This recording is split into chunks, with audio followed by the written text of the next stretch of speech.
नमस्कार, मैं Mohan Dubey. VSRS news में आप सभी का स्वागत है।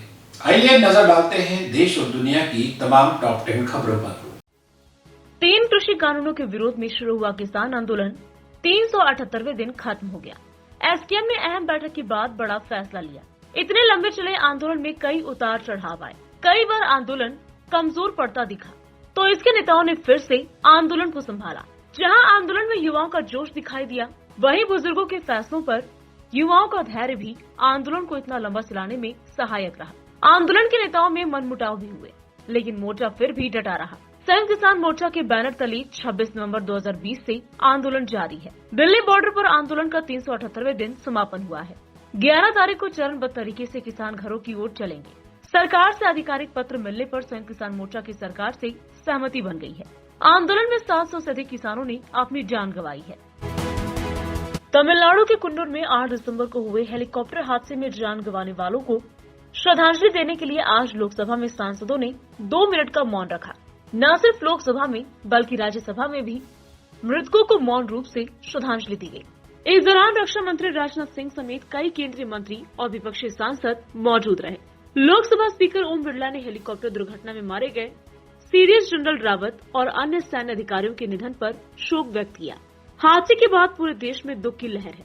संसद से लेकर सड़क तक देश भर में बिपिन रावत और उनके साथ जान गंवाने वाले सभी सैन्य अधिकारियों को श्रद्धांजलि दी जा रही है। देश की राजधानी दिल्ली की रोहिणी कोर्ट से आज एक बड़ी खबर सामने आ रही है, जहां कोर्ट के रूम नंबर 102 में धमाका होने से हड़कंप मच गया है। वहीं दिल्ली पुलिस के मुताबिक ये एक प्रकार का लो इंटेंसिटी बम ब्लास्ट है, जो कि एक तरह का क्रूड बम होता है। हालांकि इस दौरान पुलिस को मौके से आईईडी, एक्सप्लोसिव, कीले और एक टिफिन नुमा चीज बरामद हुई है। फिलहाल इस मामले की जांच पड़ताल दिल्ली पुलिस की स्पेशल सेल कर रही है। वहीं ब्लास्ट के बाद से एनएसजी टीम को भी मौके पर बुलाया गया है। इसके साथ ही दिल्ली पुलिस ने घटनास्थल की घेराबंदी करते हुए इलाके की सुरक्षा बढ़ा दी है। इसके अलावा रोहिणी कोर्ट में चल रहे सभी मामलों की सुनवाई रोक दी गई है। वहीं दिल्ली पुलिस के आला अधिकारी घटनास्थल पर मौजूद हैं। पूर्वांचल की बहुप्रतीक्षित सरयू नहर परियोजना का 11 दिसंबर को प्रधानमंत्री नरेंद्र मोदी बलरामपुर जिले में लोकार्पण करेंगे। लगभग 9,802 करोड़ रुपए की लागत से निर्मित सरयू नहर परियोजना का बलरामपुर के हसुवांडोल गांव से लोकार्पण होगा। लोकार्पण कार्यक्रम स्थल को देखने के बाद मुख्यमंत्री योगी आदित्यनाथ ने बहराइच के गोपिया बैराज पहुंचकर निरीक्षण किया। इसके बाद वो श्रावस्ती में राप्ती बैराज निरीक्षण के लिए पहुंचे। ये परियोजना बहराइच जिले के कैलाशपुरी से शुरू होकर पूर्वांचल के 9 जिलों में फैली है। मुख्यमंत्री योगी आदित्यनाथ ने इस मौके पर chief defence staff general Bipin Rawat के निधन पर शोक जताया और देश की अपूरणीय क्षति करार दिया। राष्ट्रीय जनता दल के राष्ट्रीय अध्यक्ष लालू प्रसाद यादव के छोटे बेटे और बिहार के नेता प्रतिपक्ष तेजस्वी यादव की शादी तय हो गई है। तेजस्वी यादव की आज दिल्ली के एक 5 स्टार होटल में सगाई होने जा रही है। इसमें परिवार और पार्टी के चुनिंदा लोग ही शामिल होंगे। लालू परिवार में ये पहला अंतरजातीय विवाह होने जा रहा है। प्राप्त जानकारी के मुताबिक तेजस्वी यादव की शादी हरियाणा की राष्ट्रीय से हो रही है। 2 साल पहले राष्ट्रीय ने ईसाई धर्म स्वीकार किया था। हालांकि परिवार और पार्टी की ओर से इस बारे में कोई जानकारी सार्वजनिक नहीं की गई है।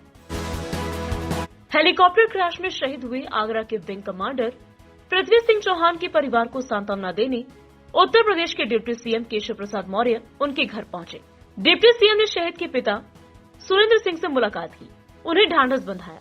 उन्होंने कहा कि इस दुख की घड़ी में पूरा देश, प्रदेश सरकार और भारतीय जनता पार्टी आपके साथ ही खड़ी है। इसके बाद उन्होंने मीडिया से कहा कि आगरा में उनका कार्यक्रम था, जिसे निरस्त कर वो शहीद के घर आए हैं। हेलीकॉप्टर क्रैश मामले की जांच की मांग पर उन्होंने कहा कि देश की सेना पर भरोसा कीजिए। अगर किसी ने साजिश की होती तो क्या सेना उसे माफ कर देती। सकारात्मक वैश्विक संकेतों के बीच गुरुवार को शेयर बाजार लगातार तीसरे दिन हरे निशान पर बंद हुआ। बीएसई का 30 शेयरों वाला सेंसेक्स आज बढ़त के साथ खुला और दिन भर के कारोबार के बाद अंत में 157.45 अंक या 0.27% की बढ़त के साथ 58,807.13 के स्तर पर बंद हुआ। इसके साथ ही एनएससी के निफ्टी ने भी आज अच्छा कारोबार किया। ये सूचकांक भी 47.10 अंक या 0.27% की तेजी के साथ 17,516.85 के स्तर पर बंद हुआ। बॉलीवुड एक्ट्रेस जैकलीन फर्नांडीज 200 करोड़ की मनी लॉन्ड्रिंग केस में प्रवर्तन निदेशालय की रडार पर है। 5 दिसंबर को देश से बाहर जाने का प्रयास कर रही एक्ट्रेस को मुंबई एयरपोर्ट पर रोक लिया गया था। उनके खिलाफ ईडी ने लुकआउट नोटिस जारी किया है। इस बीच एक्ट्रेस गुरुवार को फिर एक बार ईडी के सामने पेश हुई। उनसे तिहाड़ जेल में बंद ठग सुकेश चंद्रशेखर के साथ उनके संबंधों को लेकर पूछताछ हुई है। ये तीसरी बार है जब जैकलीन से ईडी ने पूछताछ की है। ईडी सूत्रों की माने तो एक्ट्रेस और कॉन मैन सुकेश चंद्रशेखर के बीच करीबी रिश्ते थे और वो एक्ट्रेस पर पानी की तरह पैसे लुटाता था। चंद्रशेखर ने एक्ट्रेस को गोल्ड और डायमंड ज्वेलरी, इम्पोर्टेड क्रॉकरी दी थी। इनके अलावा 52 लाख रुपए का एक घोड़ा और 9 लाख की 4 पर्शियन बिल्लियां भी गिफ्ट की थी। जैकलीन के लिए सुकेश ने कई चार्टर्ड फ्लाइट्स बुक की थी। ईडी सूत्रों के मुताबिक चंद्रशेखर ने एक्ट्रेस पर करीब 10 करोड़ रुपए खर्च किए थे। हेलीकॉप्टर दुर्घटना में chief of defence staff general Bipin Rawat की मृत्यु के एक दिन बाद शिवसेना ने कहा कि लोगों के मन में संदेह है। प्रधानमंत्री मोदी और रक्षा मंत्री राजनाथ सिंह को इसे दूर करना चाहिए। हालांकि उच्च स्तरीय जांच के आदेश दे दिए गए हैं। शिवसेना के वरिष्ठ नेता और राज्यसभा सांसद संजय राउत ने कहा कि जनरल चीन और पाकिस्तान के खिलाफ कार्रवाई की योजना बनाने में शामिल थे। जब तकनीकी रूप से उन्नत हेलीकॉप्टर में यात्रा करते समय ऐसी दुर्घटना होती है तो ये संदेह पैदा करता है। तमिलनाडु के कुन्नूर में दुर्घटनाग्रस्त हुए भारतीय वायुसेना के हेलीकॉप्टर में सवार सभी लोगों के पार्थिव शरीर को दिल्ली लाया जा रहा है। सूत्रों ने बताया कि सभी 13 शवों को भारतीय वायुसेना के C-130J सुपर हरक्यूलिस परिवहन विमान के जरिए सुलूर से दिल्ली लाया जा रहा है। भारतीय वायुसेना chief air chief marshal VR Chaudhary Sulur से पहले ही दिल्ली के लिए रवाना हो चुके हैं। जनरल रावत, उनकी पत्नी और ब्रिगेडियर LS लिद्दर सहित 4 शवों की पहचान कर ली गई है।